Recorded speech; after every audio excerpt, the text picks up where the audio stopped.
মহাশিবরাত্রির শুভ বিকেল। ঘর পরিষ্কার করে নিলাম, তার আগে খাবারগুলো বানিয়ে রেখেছি। গরম জলে স্নান করে পুজোর কাজে লেগে গেলাম।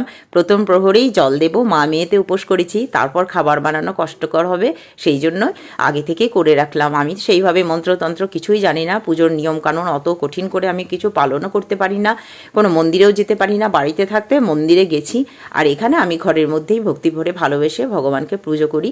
তো আকন্দ ফুলের মালা আনতে না করেছিলাম, ফুল আনতে বলেছিলাম, সেগুলো আমরা মালা গেঁথে নেব। জয়ীরটা গেঁথে নেবে, আমি আমারটা গেঁথে নেব।